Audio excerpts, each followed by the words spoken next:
Hey everyone, today we are going to discuss a new product from Fluke. It's called SB140, which is basically a sound beacon. So if you have used the ii series from Fluke, which is Acoustic Imager, it interprets the sound from the leak source and kind of forms an image on the screen, so you're able to see a sound image. This kind of takes it to the next level, where if you don't have any compressed gas system or a fluid system, and let's say you're inspecting a leak behind a closed cabinet, or maybe on your, if you're a window manufacturer or a jacuzzi manufacturer or an automotive manufacturer, and you want to see your cases and your containers are completely sealed, there are no leaks around. In many cases it's difficult to contain it with any gas. So here is something which you can look at, and I'll try to demonstrate this using a simple home experiment. Right, what I have here is my ii915. This is my acoustic imager, and this has been updated to the latest firmware. So I have the model ii915, and then I have the latest firmware, which is v6.1. And then in this, I also have Wi-Fi capabilities. I can also store my images in Fluke Connect using Wi-Fi feature. But for this video, we are going to demonstrate the SB140, and let's see how it performs. So this is just creating a sound source. So right now it is not seeing anything. I'm right now putting a frequency band of around 40 to 50 kilohertz, but I don't see anything on the screen here. If I turn this tool on, this tool itself, pretty simple. You have a 9-volt battery up here, plugs in right there. Then on the other end, it's nothing but an emitter, just a sound emitter. So you can place this screw cap. So when I turn this on, now it is emitting a frequency of 40 kilohertz. You can see there is some movement already if I turn this on. If I turn this off, there is nothing on the screen. If I turn it on, there is already something, because this is creating a sound source which is bouncing off in the room. The microphones are hearing that there is something around. I also see, if I zoom here, you do see there is a peak on 40 kilohertz, and it's forming an image right at that switch there. Simply, it's not seeing anything right now where exactly the leak is, because we are not in front of the source. So if I place this here and then look at the camera, you can see a lot of reflection.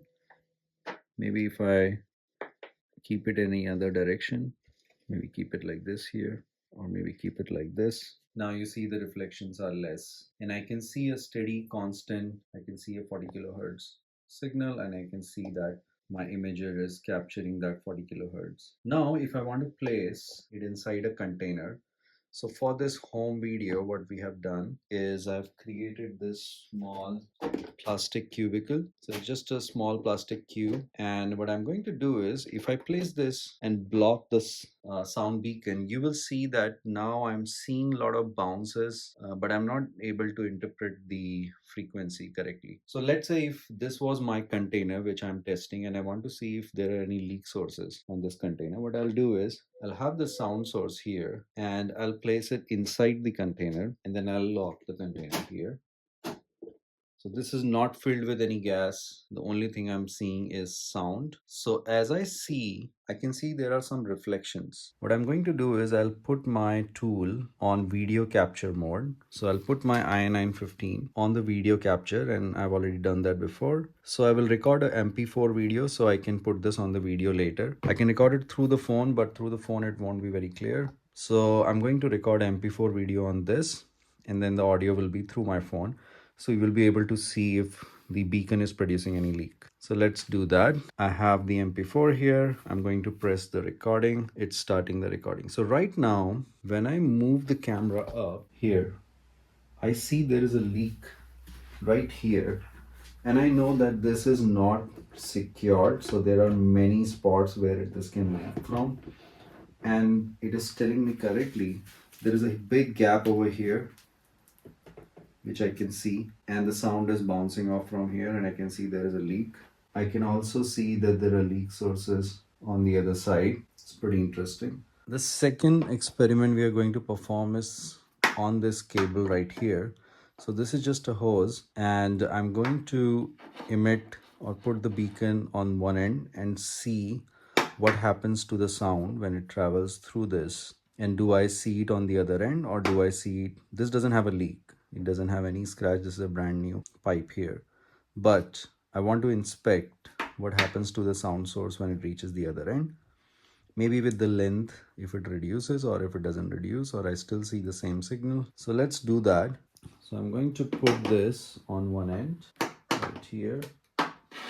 So that's there, and then if I put it on the other side, here you go. So I can clearly see a peak of 40 kilohertz,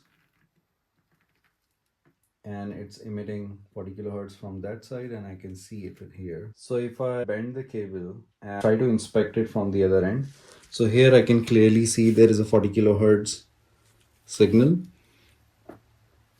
and if I bend it, there you go.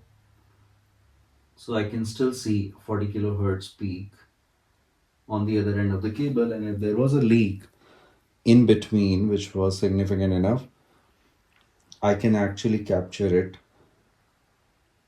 using the sound beacon and the ii915. But since there is no leak, no cuts on the cable, I can just see 40 kilohertz without any bigger loss on the other side. All right, so I hope this was useful, and let's meet on the next video then. Thank you.